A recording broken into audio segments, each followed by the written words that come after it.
keeping the Purple Pants podcast one-on-one series going. I am so excited and so thrilled to have on the podcast this week the one, the only. You may know her from spinning some music in your ears. You might have being used to seeing her on your TV for 100 days. I have the contestant from Big Brother season 25, DJ Bowie Jane. Welcome to the podcast. Oh, g'day. How's it going? Thanks for that nice intro. Yes, thank you so much. I have so many questions that I want to ask you because I feel like we got to see you on Big Brother, but I also feel like, we don't really know what Bowie Jane, right? Yeah. So it's well, one, how are you doing? How is your new year?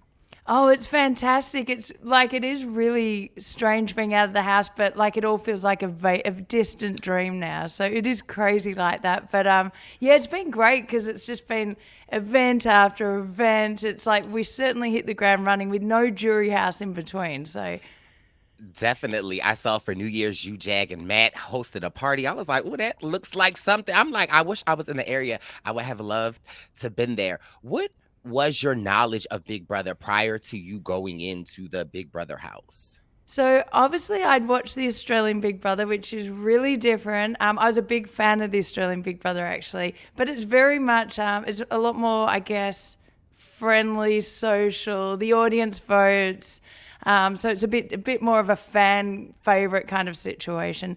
There aren't the sort of alliances, the comps, all of that kind of stuff.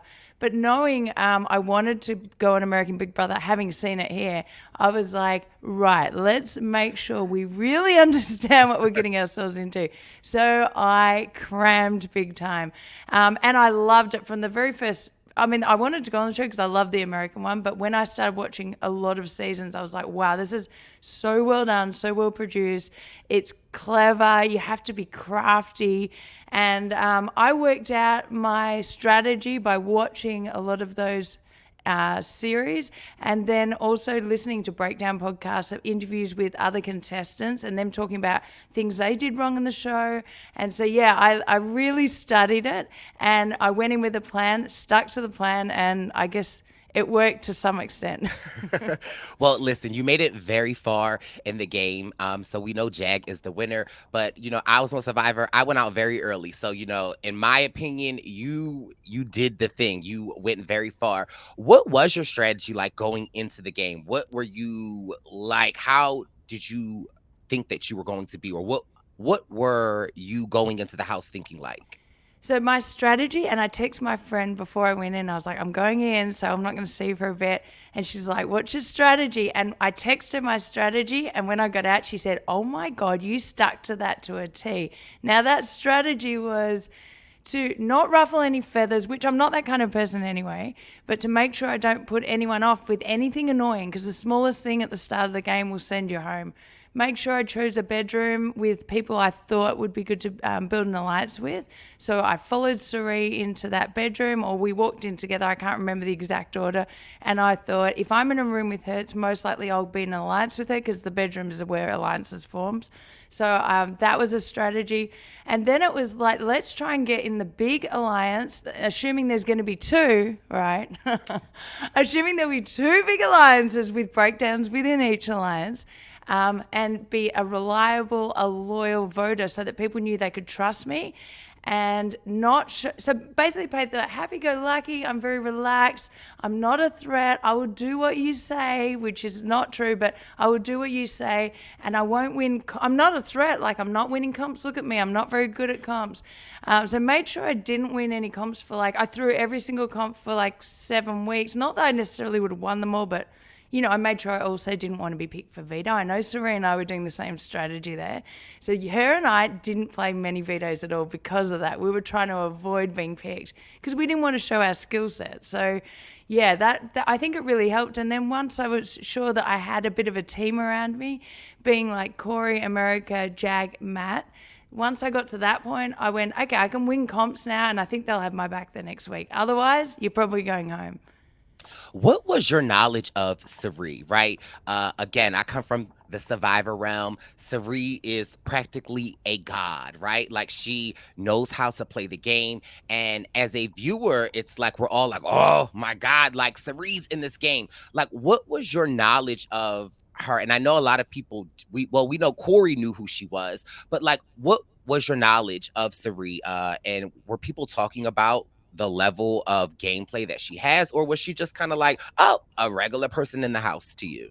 Well, it was interesting. I didn't know who she was, but within about 3 seconds, someone said, "Oh my God, she's from Survivor," and she's played like so many seasons. And I didn't know about the Traitors thing until about halfway through the season. Corey told me then, so I knew she'd won it. So we were already wary of her being a good player, and so I just thought people were saying, "Oh, she'll be a good player," and I thought, well, she'll know definitely any intricate strategies. I want to work with her, and she kept saying to me, everyone I've worked with in Survivor got through to the end. Everyone I was in alliance with. So, and I believed her because I had nothing else to go off. And I thought she kept saying she was a loyal person, which I do believe she is. And so then I thought, well, I can work with her right to the end. So for me, I was going to be on her side rather than be worried about her. We see that early on, like you're betrayed by Felicia and Siri. How did that impact your game? Yeah, I mean, it was great, actually, believe it or not. At the time, I was devastated. And then I was like, dude, don't be upset. I kept saying to myself, you're upset for too long, you're going to get kicked out. Seriously, you need to just pretend you're cool. So the next day, I was like, oh, that was old news. I'm good today. But in my head, I was like, right, I need to find people I can trust because something went wrong there and I just can't trust them now. So I thought I really did want to work with Jag quite early on, but I was in the other alliance. So, well, one of the other alliances. So I thought it was just the other alliance. So I thought I want to work with Jag. I did want to work with Corey, but he was working quite closely with other people, so I wasn't sure what was happening there.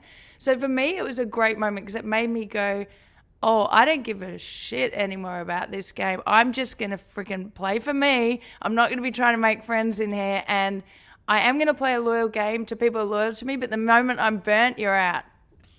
So, talking about these alliances, right? Like, did you know how many alliances were going on at once and how they were morphing into one alliance, then it's this whole alliance, then it seemed like the whole house was against everyone?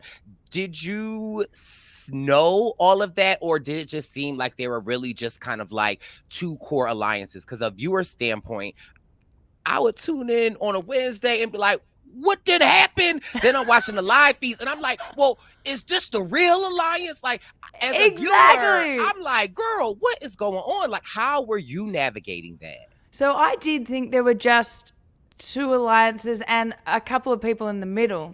So I really did think I was in one of the big alliances. I think I was in one of the big alliances, but the problem was obviously Jared, Sari, Felicia, and I think Mimi maybe. Am I missing something? And Izzy were in all the alliances. So yes, there were two alliances, but they were in all the alliances. So I didn't know that they were in all the alliances, but I did sniff something was going wrong because I would walk into a room and conversations would stop. And I'd say to Izzy, mate, like I'd say to Sarek, why are conversations stopping? Like, I mean, I was suspicious at that point. I was starting to get a little bit paranoid and I was like, don't get paranoid. This is classic. This is how you get voted off. Do not get paranoid. But I mean, look, I was right. I could sense it, but I didn't know what was going on until obviously that wonderful Have Not Room fight with Jared and Corey. That was so cool. What was that like being in that room with Jared and Corey that day? Because, like, again, as a viewer, so also shout out to all the TikTok people covering Big Brother, right? Because, I have a full-time job. So it was hard for me to keep up. But being as though that I have like such a personal relationship with Sari and Jared, like I was like, I have to try to stay up. And so there were so many people covering like the season on TikTok. So I was like, well, great. I could just kind of watch TikTok and they'll keep me updated. But I remember being at work and I was like, let me take a little break and scroll up. And I was like, oh, wait, Corey and and when I kept seeing more of the clips and I just kept hearing Jared being like, bro, and then Corey, I was like, oh my God, what was that like for you in there? It was insane because I didn't know why I was in the room. Jared brought me up and I was like halfway through shaving my head. So I had one side shaved and not the other side. And I was like, why am I being brought into this room? But oh, well, I'll go up there. And then it's all exploding. And I'm like, in my head, I'm like this, oh, okay, taking notes here. Like, obviously, I wasn't showing that, but in my head, I was like, this is excellent because everything's being exposed right in front of us. And it was really valuable. That was a real turning point in the game for sure. It was, yeah, I found out everything that day, and Jag and I obviously found out stuff that we didn't know, and it just meant we all formed. So, yeah, it was very, very interesting and wild. And then we're like, oh shit, we've got bloody eviction. I think it was a Thursday, wasn't it? I can't remember. Yeah, it was crazy. How did you pack for Big Brother, right? Because first of all, we see your style, like we love, like I did a little research. I'm like, ooh, look, okay, Bowie Jane always been a little fashion icon. So, were you thinking like, hey, I am going to like, I got these iconic pieces I'm going to bring, or was it like, let me just bring some pieces and I'll make it work? Like, what were you thinking going into the house? Yeah, obviously it's so limited what you can bring. So I had stuff spewing out of my suitcase, and I live down the road from Big Brother, so I didn't have a weight issue like everyone else did on the plane. But yeah, I had stuff hanging out of my bag. It was ridiculous. But what I thought was just have things that go together. I do wear a lot of black, and I thought, I mean, you're not really meant to wear black in there, but I had like black jacket and the black overalls, and that puffy jacket. I brought that into the house because of the season before where they'd done the sleeping in the backyard thing. And I thought, what would be a good jacket that would feel like a sleeping bag? Because I bet they're not going to give you a sleeping bag. Not really. And I also had heard the house was cold. So, because I was reading every Reddit thing, like I did so much study for it, as you can imagine. And yeah, so that puffy jacket was the best thing I ever brought in. The bucket hat was the best thing I brought in as well. But yeah, it's hard. You have to get things that mix and match, but you can't, like, I couldn't bring this in, and I tried. I guess it's green screen green, but Listen, it still works though. yeah, but anything with the logo obviously is an issue. I tell you what, if I would change what I brought in next time. Like, really, they tell you to bring a lot of comfortable things, and you think, oh no, I'm going to dress up. No, you're not. You're not going to dress up. Right. Like you most of the time it's kind of like you chilling. When do you feel like when you were in the house that or if you ever that you let your guard down and kind of like just submitted to the fact that there are cameras everywhere and this is just what it is. Like I remember being on Survivor and I remember the first couple of days, like every time the camera crew would be in my face, I'll be like, hey, hello, Yeah. what are we going to do? Like, do you remember a moment when you kind of just like were like, okay, this is it, I gotta show up as myself? Well, I think the first 2 weeks was so incredibly hectic that I felt like I wasn't even thinking about the cameras too much. But you also, I tell you, when you do notice, when you're in the bathroom, in the restroom, whatever, and you're getting changed and you're like, oh, well, I don't care. I mean, not nude, but like I had underwear on, but I was like, whatever. If the world sees me in my undies, who cares? Like, I think it's those moments, and it's probably about might be the 4 week mark or something. I don't know, you feel Wow. comfortable pretty quick though. Like you just don't care. And also you think the producers are behind the cameras. You know the audience is watching, but you don't know how well the show's doing. So you think maybe no one's watching anyway. And then we're just, hey, producers, we need this in the kitchen. No one responds, of course, but What would you say to yourself, right? Like after you coming out of the game, what would you say if you could like time warp back to the first day, like, and you could just meet yourself real quick and you'd be like, hey, these are 3 tips I want to tell you before you go into the house. What would those 3 tips be? yeah, I don't think I would have listened to me if I'd told myself this, but it'd be more if I went on the show again. Because I was like, I think my strategy did work, but if I was to go on again, I would play a very similar game, but not take, like, really, really not take anything personally and not think you're going to form proper friendships in there. Like, I really, that was part of it for me, and I enjoyed it, and I have made good friends in there, but it's a game, and the outside world is very different, and everyone's back in their worlds now. No one lives in LA, so it's very different, and I just think I would be not taking things personally, and maybe that would mean I wouldn't have got upset with that blind side. It would have been like, whatever. But otherwise, I don't know, I think I played the way I wanted to play. I love that. So after you getting out of the house, again, I keep bringing up Survivor and Big Brother, right? Because I feel like Survivor fans are very different. Big Brother fans, whole different level, right? Like I mean, these accounts, the trolls, like I feel like they were coming for you at times, right? Like, how did you personally navigate that? Because one, I feel like it's easy when you're on the opposite side of it to be like, don't read it, don't listen to it, and just move on. But Hmm. when they're actually talking about you, using your name, like, it's like you kind of you everyone looks, and like, like, how are you dealing with some of that, like the trolls of Big Brother? Well, I had someone handling my socials whilst I was in the house, and I told my parents like put your things on private, all that kind of stuff. I think it was probably harder for my friends and family because any of the hate I haven't seen. I mean, I know generally what the hate was about, but it's gone now, and the people who are spewing the hate have been blocked, so Okay, they can't okay. get in anymore. I get the odd person when I'm doing a TikTok live or whatever. But I don't take it personally because I've been in the music industry for so long. I've seen every artist has it coming out. I've had publicity before and got it copped hate for no good reason. It's just because you're on TV. And I think it's harder for family and friends because they've never seen this, and they're like, my friends are jumping in chat rooms and defending me, and then they're like, oh my god, I've got to get out of here, this is terrible. So yeah, it's not very nice, the troll stuff, but it's part of it, unfortunately. Yeah, I love that you have that take, because at times I know that it can be devastating to some people, and some people, they aren't equipped to deal with the hate that it comes. And sometimes I always try to remind my friends that, like, as much hate that you're getting so much more love. And again, it's easy to, I always say, like, focus on the love, not the hate. But again, it's like you can have a million love and then you get that Yeah. one like nasty comment, and it's like, ugh.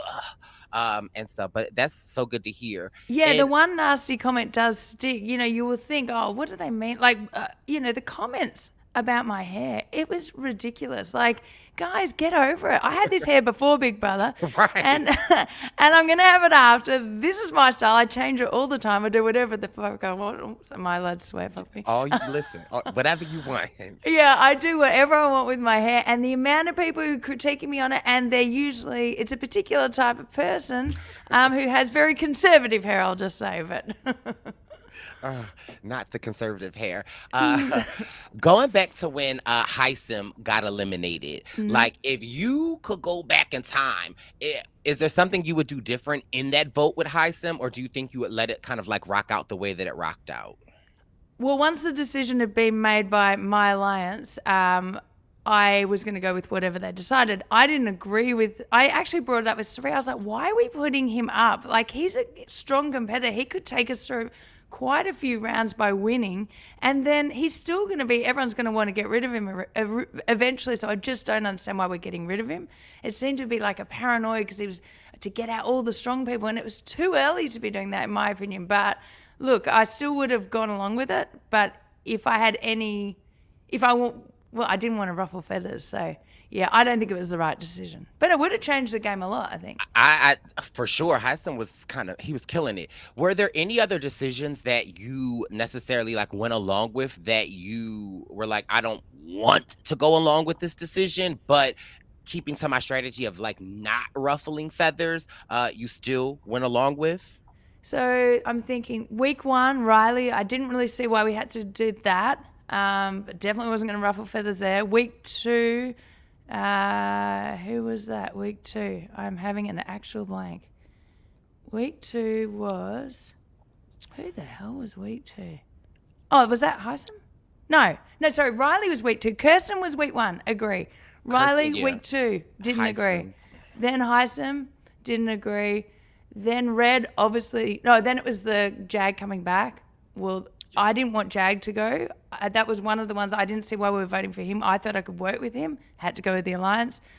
Week five was Red. Didn't agree with that. Week six and onwards, agree with everything. Okay. What, like, I want to know, Bowie Jane, like in your real life, like every day, do you cook?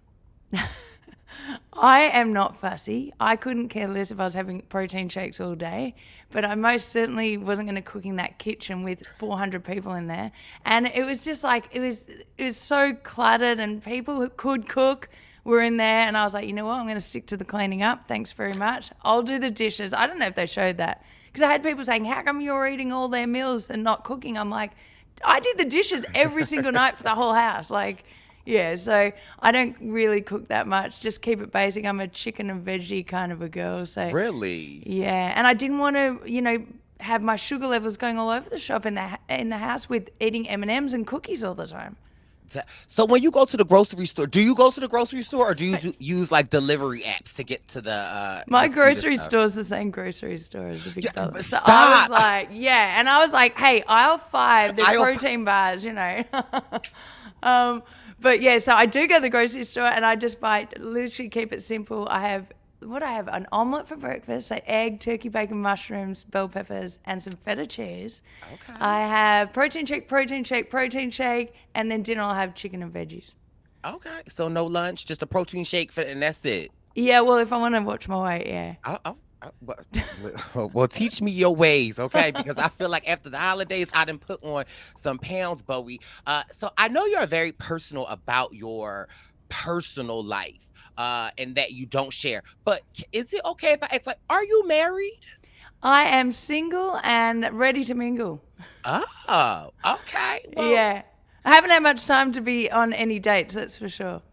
Well, okay. Well, listen. Welcome to For the Love of Bowie Jane, right? Like, when you were dating, like, how does dating work for you? Like, are you just friends meeting friends, or are you on dating apps, or like what? Like, how does that work? I haven't been on the dating apps so much, but I would prefer to meet someone like at CrossFit or something. Something Oh, where you're seeing the same person every day, get to know them. Like my podcast co-host is one of my best mates, Jess. She and I met at CrossFit, and then we started a radio show together, and then we were like drinking at the pub together. So someone at CrossFit, that would be perfect, or maybe I go skiing at Mammoth a lot, so maybe that, or someone in the music industry. I think it's got to be someone I sort of get to know first. okay. Well, do you have a type? What's Bowie Jane's type? Okay, so I'm looking for tall. Okay. I'll go, I don't mind a 6'5" kind of a Oh, situation. 6'5". So I'm probably limiting myself to basketballers. Well, listen, I'm with you with the height thing, though, Bowie. Okay, so we got that in common. Well, what else? Like, tell me more. Like, what is your ideal mate? Like, someone compassionate, someone independent. Like, what? Like, walk me through this. Yeah, probably someone who's maybe in the music industry because I'm in it, so we'd have that similarity. Someone who's independent, yes, but I do like doing everything with my buddy as well. So Okay. someone who likes to do stuff, someone who likes to do sport, someone who likes to ski, someone who also likes to drink, but not too much. Okay. Well, there's that fine line. Okay, and then Yeah. what is outside of CrossFit and skiing? What is the perfect first date? Ooh, first date would be a restaurant with great ambiance and Okay. good food. Doesn't need to be the fanciest place, but just Okay. somewhere kind of cool. Good lighting. Okay. And if a first date goes well, should you establish the next date on the first date, or is it like you wait until you text or talk again? What's your rule of thought on that? I mean, I'm cool with either, but I prefer to organise the next day on that date if you don't mind, because I don't want to be waiting around for a text. And who's meant to text first? Well, Oh my right. God. Cause Let's just get straight to it. okay. See, I'd be scared, Bowie. I'd be like, all right, okay. See, and that's probably why I'm single, because I'm like, all right, we not saying nothing. And then it's like, I can't text too soon. So it's like, I'll text the next day. But then it's Yeah. like, I don't want to hit him with the good morning. So it's like, how's your day going? I mean, all of that is kind of exciting, of course, but yeah, it's just, let's get straight to it, will we? I love it. Did you watch the Reindeer Games? I didn't. It was so soon after coming out of the house. It was crazy. I had, like, Jag was staying here, Riley was staying here, Cam was in town. It was very, very hectic and crazy. And now looking back on that time, that was ridiculous. But yeah, so I didn't watch it. But Cam, obviously, we were excited that Cam was on the show. And yeah, so unfortunately, I didn't watch it. But I was also excited Taylor did so well. She killed it. How soon after you got out the house, have you watched your season in its entirety? I haven't. I've seen lots of clips, heaps of clips. Um, so many that I feel like I've got a good grasp. I've also been told about things that have happened and what people have said. I haven't watched it all because there's so many episodes. And Yeah. yeah, maybe this is for my next long haul flight. Oh my God. No, maybe It not actually. it's a lot. What your thoughts on would you play again? Like if they came back and said, Bowie Jane, we want you for a returnee season. Is it an automatic yes, or is it like I need to think about it? It's funny, when I got out, I was like, hell no. And now I'm like, eh, actually, yes, I could do it and I'd have a really different mental approach. I think it would be much easier. I didn't have a problem coping in the house. It's more when I got out and looked back on it that felt strange, but I'm over that now. And I think, yep, I could do another season. So I do have a question, right? Towards the end, when it was the final, I want to say 5, and there was a lot of controversy about Felicia and Siri and how you, Jag, and Matt seem to be like icing them out. And there's the one iconic scene where Felicia comes into the dining room and she's just sitting there, and it's just no one's really talking. Like, we're walk us through that. Yeah, so I'm obviously with Felicia. I had quite a history with her, and they may not have shown it, but I would walk into rooms. This is when there are a lot more people in the house, into my bedroom, and she just wouldn't talk. And I would sit there, and I'd said to Sari afterwards, I said, that was just, I sat there for half an hour trying to talk to her. She refused to talk to me. This has been happening all season. So once I had my alliance with the boys, it's just that the numbers started dwindling, and they were hanging out because they'd been in alliance, and we were hanging out. That was more. It wasn't meant to be that we're trying to make anyone feel terrible. It's just we had separated way earlier in the game, and then the numbers dwindled, and it does look like that, but that's not what's happening. They're also staying in their room. We're staying in our room. And we did quite a few times say, hey, if you want to come up, we're just up there, we're playing cards. Which, again, I don't know if they showed that, but that stuff was happening all the time. So there was no intention to make anyone feel excluded. I would never do that. I don't like that. I didn't like it when it happened to me in the house. So, yeah, that's not an intention of mine. But unfortunately, when the numbers get really low and you're not on this same alliance, what are you going to do? Right. It's kind of like a difficult situation. And it's like Yeah. if you are comfortable with these people, then it's like, you're naturally going to want to spend your time with them.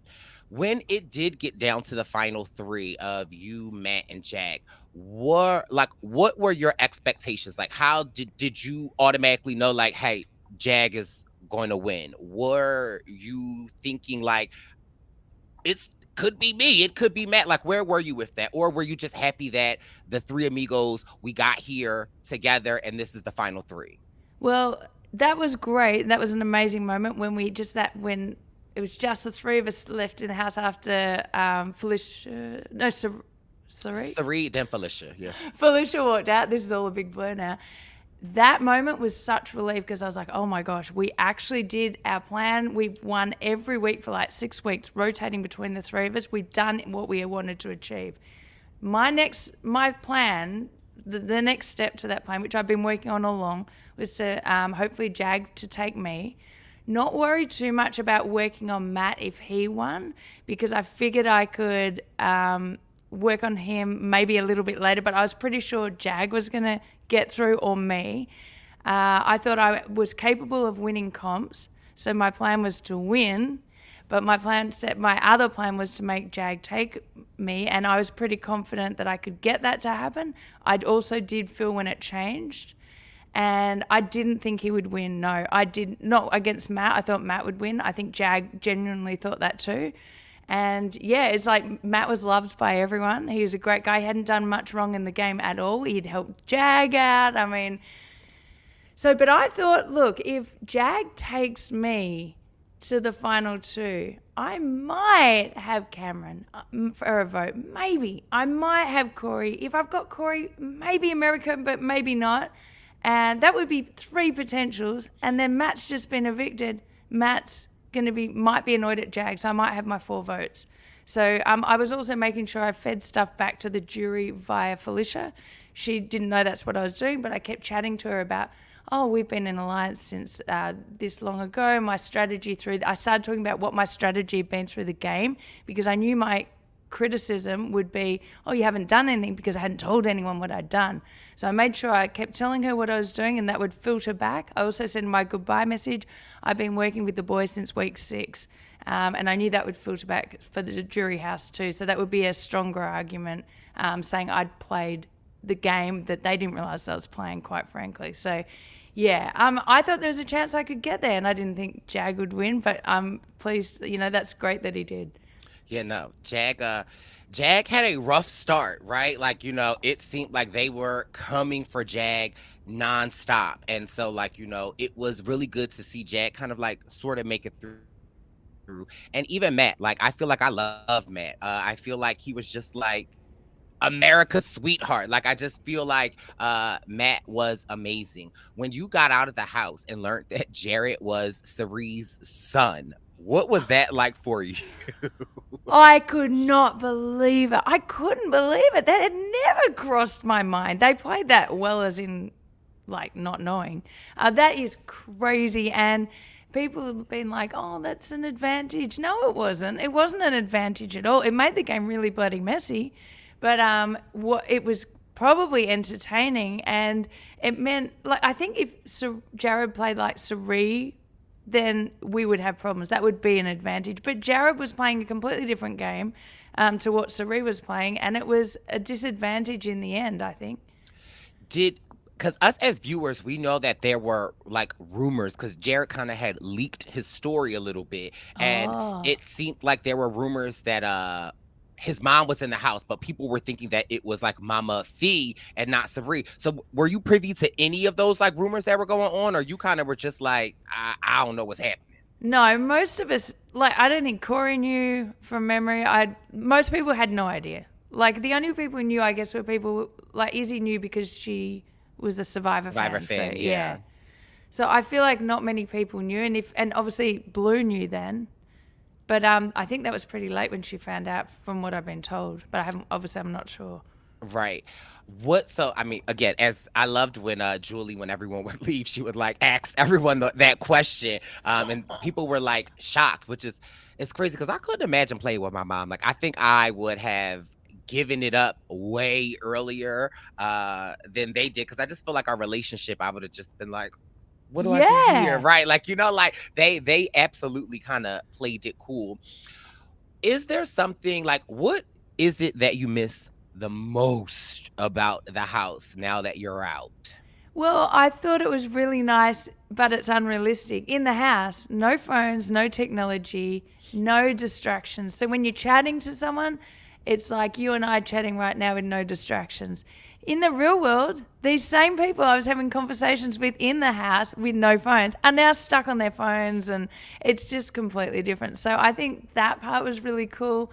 It was an interesting experiment. So, I mean, I liked the first 2 weeks in particular, even though that was an absolute shit show. That was actually amazing. Like, that was an amazing time. I was having fun. So I feel like I feel like we could tell you were having fun, right? I feel like you were like a kid, and like you go on like to a museum and you spend the night. I feel like you were just like bright-eyed and bushy-tailed. Yeah. Is there something, what do you miss the least about the house? Well, that stupid gym.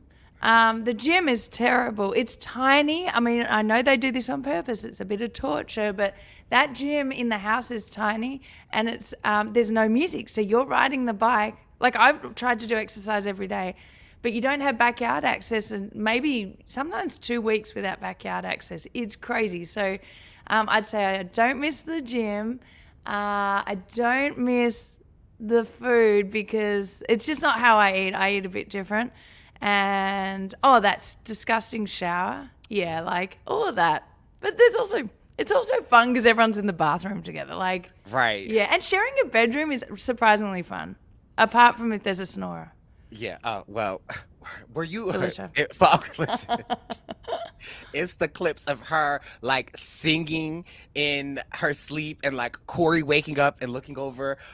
Is so yeah, Yeah. just Crazy. so I was like, hilarious. guys, I'm moving out of this room. I cannot sleep. Like, Now that it's over, right? Like, what is next for Bowie Jane? Like, what I know. Well, first of all, this is the podcast. I'm all over the place, right?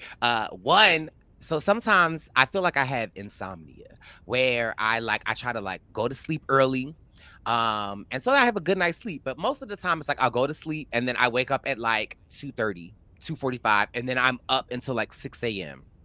So happy that we have TikTok because many of nights recently you are on TikTok and you are DJing and yeah. no lie, Bowie, I will put you on. I put you on my bedstand and I just listen No, like I had no idea. That is so cool. so I'm not too active on the TikTok, but like it's funny. Like, so what's next for you? And talk about your TikTok and with you DJing. And I love it. Like I feel like you are growing your audience and sometimes I see the hate, like, what is Bowie Jane do? Like, well, number one to the haters, to build something, you got to start from somewhere, right? Like, so it's like, Exactly. how about we support our sister instead of talk? But anyway, because yeah, you be cracking me up though. I be, Have you seen me giving it back to people? Quite uh, often I'm like, sometimes you have to, right? Sometimes we have to be like adults, but sometimes it's like,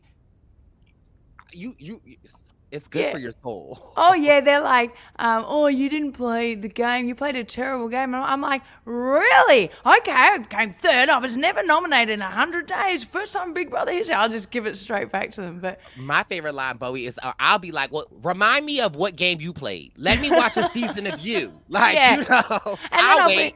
and then I'll be like, oh, with a name like that, oh, like yeah. Sometimes I'm feisty, and the moderators are in there trying to bloody stop them. I'm like, leave them there. I want to speak to them. But yeah, the TikTok lives have been cool because before, like obviously in COVID, I wanted to do DJ streams because there were no gigs. And I have all the setup for that because I was going to do it. But then things opened up and I was back gigging all over America. So the TikTok live streams, I was like, instead of me talking to camera the whole time or me doing the battles, I thought I would prefer to be doing my skill set, which is DJing. I can also get familiar with some new tracks I'm downloading and chat to the audience. You know, sometimes there's one of those nights I went to 6 a.m. There was 800 people in the room. Now that's a fairly decent gig, you know. Yeah. Yeah. So, but obviously I'm doing this more midweek because on the weekends is when I'd be gigging in venues. So yeah, I've got like the plan is summer's starting to get booked now, which is amazing. So I've got lots of Pride festivals coming up, Yes. lots of gigs and events, and all over America. I'm used to traveling a lot. And then, yeah, I'm down to do the challenge or any of those Ah, shows. Yeah, so okay. I'm down for So, something a bit sporty, you know. so if the Challenge USA said ring, ring, ring, DJ Bowie Jane, what's up? She'll be answering and saying yes, yes, yes.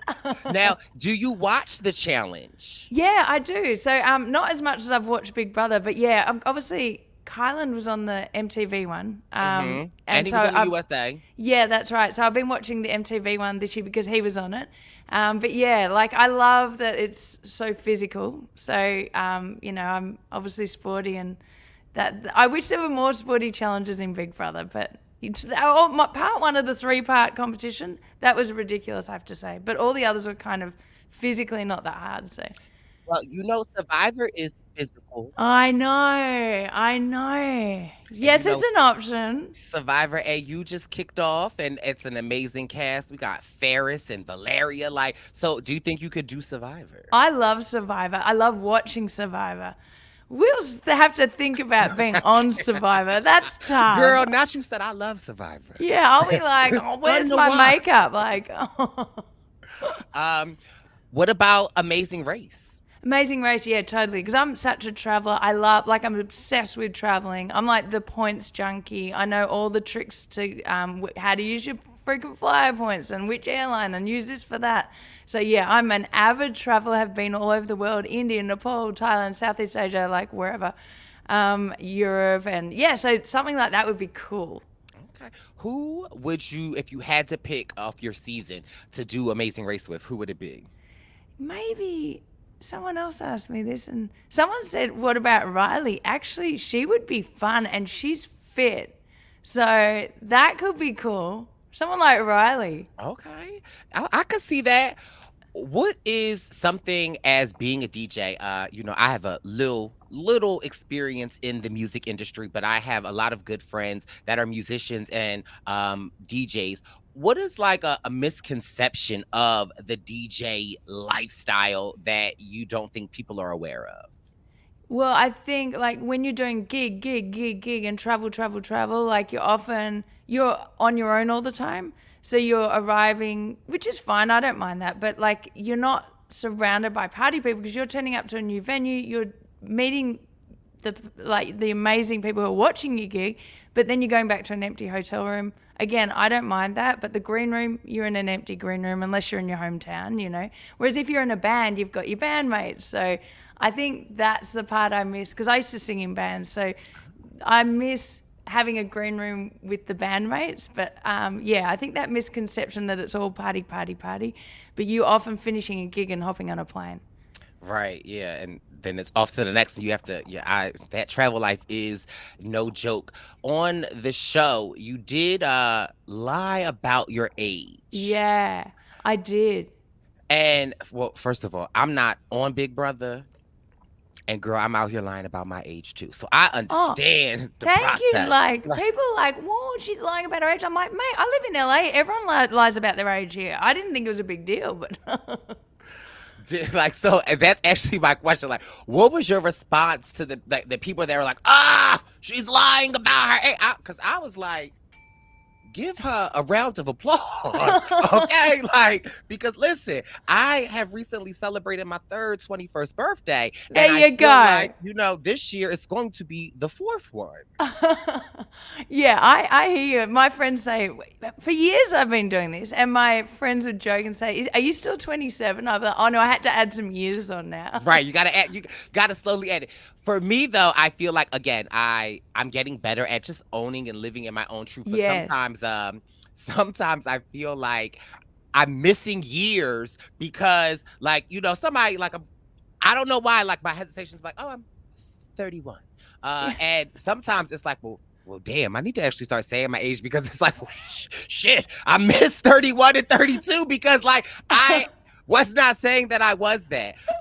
But I thought it was iconic and I loved it. And again, Oh, that's good. despite what the haters say, girl, you look good, right? So it's like, please, like, I ain't mad. I believed it. I still believe Oh, it. thank you. Yeah, it's the no kid lifestyle, I think. But yeah, the reason I had to lie about my age, I was told I would probably be the oldest person on the show.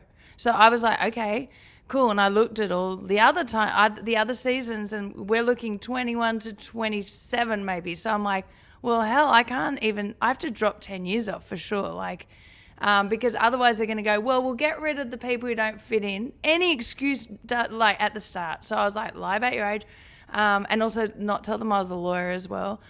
So yeah, had to lie about those things because I too, if you're looking for an excuse to get rid of someone, age might be something. Yeah, and we know on these reality shows, historically, women of a certain age get targeted early. So Yeah. again, to people being like, "Oh, I don't know why she would do that," I'm like, "Do y'all not watch reality TV shows? Yeah. Like, they target women, like they target minorities. Like, it's like that's strategy. Like, I understand it. So Yeah. Yeah. I You understand. I couldn't understand it, and I'm like, Are y'all just mad?" Like, I was like, Okay," but Yeah, I people are mad. Sometimes on the TikTok live, they make a comment. I'm like, why do you even care? Like, dude, it was a strategy. You're also saying I didn't have a strategy. Well, that was a well, that's a strategy. strategy, right? Yeah. Like, pick a side. Like, Yeah. Which what? one are you saying? No, that's so true. So I know your birthday is coming up. It's birthday is February 25th, right? Oh, No, October. October. I was like, oh my God, is it October already? No, I'm not joking. I literally thought that. I was like, oh shit, I've missed so much. I got no idea what day it is.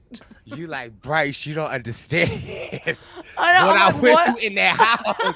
It could be October. I was like, it could be, and I think I missed an event. That means. Oh, Bowie, I can't. I can't do this with you. Um, but going from a lawyer to a DJ, what was that process like? I'm assuming you were always musical in your life, and that's been a passion. But I would. What's the story there? Yeah, so I've always done both, and I've always had to sort of, it's almost a double life I've had to live. The lawyers, I mean, my good friends know I do the music, but I would never tell the legal fraternity that I was doing the music, and I wouldn't tell the music people I'm doing the law, because who wants a DJ that's a lawyer, and who wants a lawyer that's a DJ? I mean, I don't think you want a DJ representing you in court. Well, I mean, depend on the outcome of the court. A good DJ might Yeah. be needed. No, that's right. That's true. Yeah, but so obviously I wear my hair different. I don't have line work and blah, blah, blah. But I've been trying to focus on the music for a long time, and it's like I've come in and out of the law over the years, and I've done heaps of money laundering and tax fraud litigation. So, but that was like quite a while ago. Of course, I couldn't talk about a massive chunk of my life in the house because I was Right. lying about my age and that I was a lawyer. So I had to chop out that section of my life, go straight from music to music. Were you ever DJing at an event and someone from your firm was at a party and like on Monday morning at the coffee cooler, they like, what was you doing this weekend? Has that ever or anything like that ever happened? Well, I've never been caught, but legit what happened was I was performing at the Australian Open tennis on the main stage, but I also was being a barrister at the same time. So I had a meeting and I had to leave the meeting because I had to go down to do sound check and then a gig. And I told the barrister that I was working with, I was like, well, I've got another meeting. So I then run down because it wasn't far away and then have to get changed, rock myself up. And I'm on stage and I'm thinking, oh my God, I hope I don't run into anyone that I know from the law because I've just lied and said I was going to another meeting. But in court, someone yelled out and said, aren't you the singing DJ? A policewoman actually from one side of the courtroom to the other. And I was like, oh my God, this is terrifying. And one other time is a judge. What did you answer them? What did you, were you, I was like, what? shh. I go, don't, because I'm about to I had to go back into court and I'm about to cross-examine, right? Because I'd had a bit of press in Melbourne at the time. Then I walk out of that same day, I walk out of the courtroom, and as I'm walking out, the judge says, excuse me. And I said, yes. Not the judge. Yeah, this is in front of a full courtroom. And he said, I hear you've been having some success outside the courtroom. And I said, oh, yes, thank you. And he said, well, congratulations. And I said, thank you. And then I walked out. I'm like, oh my God, what the hell was that? Because it's so prim and proper, the courtroom, you know? Right. I'd have been like, well, what you doing this week? You want to come? Come out. What has it like? You're in LA. I'm assuming you get recognized often in the street. What is that like for you? Yeah, it's been cool. I love chatting to people who've watched the show. So I've had lots of people coming up. It's especially at airports. Like LA is a bit more used to TV people. Everyone's in TV here. So I think if they see you, then not everyone comes up. But the moment I hit an airport, it's like, oh my gosh, security, TSA were like, can I have a photo? I was like, oh my gosh. So it is really cool it's a real cross section of ages that watch Big Brother, which is cool, and from all over America. So yeah, it's really fun to meet everyone. Well, I look forward to the day that I can meet you. I hope it's in the airport so I could be like, DJ Bowie Jane! Do it. I love it. Who from your cast are you still very close with? Close with, Well, excuse me. yeah, so obviously Jag was staying with me for a couple of weeks. So Jag, Matt, Cameron, Red, Corey, America. We're obviously all on a group chat, but these are the people who have been in and out of LA, I guess. Blue's here. So yeah, and Riley stayed with me. I was like, wait, who am I missing? But like the people who live on the East Coast, I haven't seen so much, or I haven't seen it all because I just haven't. They're not here. So yeah, it's mostly people who are coming into LA, which is quite often people who are coming in and out. Well, when you booking some shows on the East Coast, when you coming to Philly, you know Big D, you know Yes. Philadelphia, like, we got to get you over here. Oh my gosh, there are some gigs being booked. Pittsburgh Oh, okay. and I mean, somewhere else. I that's can't remember. Pennsylvania, but yeah. Yeah, and New York as well. We will travel. We will travel to see the DJ Bowie Jane. Before we go, is there like how would you sum up your experience of this whole realm that you have entered yourself into? Like the good, the bad, the ugly, the great. Like, how would you sum it up? Well, I would say I'm forever changed from that show in ways that you can't even pinpoint and you don't know until something weird happens. Like you have some form of PTSD from that show. Not necessarily negative, but there are after effects. I think it's an amazing experience and a really interesting experiment with humans. So I've really enjoyed that. And I'd say it's been great to meet people from all over America, and I think it's great to be on the TikTok lives and be chatting to people. I think that's more. It's a broader fan base than maybe what I've had before. So my DJ world's very specific. So it's really great to have a broad cross range of people that I'm chatting to now. Well, we love it. It was so fun to watch you on the show. It was even more amazing to get to know you a little better today. So thank you so much for coming on the podcast. And I look forward to, I'm sure within this year, our worlds will collide. And I can't wait to the day to actually get to meet you so we can actually hang out and have some fun. Oh But my God, I would love that. And also chat to me on the TikTok lives. Let me okay, know you're there. I'm gonna be like, hey girl, it's me. So you will definitely see it. But truly, it's been such an honor. Thank you so much, Bowie Jane. Thank you so much for having me. It was really great. It's the Purple Pants Podcast. You better listen in public, might make your stomach hurt. Ooh. It's the Purple Pants Podcast. You're trying to unwind, you better get that box wine. It's the Purple Pants Podcast. You're trying to get your snack, you better hurry right back though. It's the Purple Pants. It's the Purple Pants.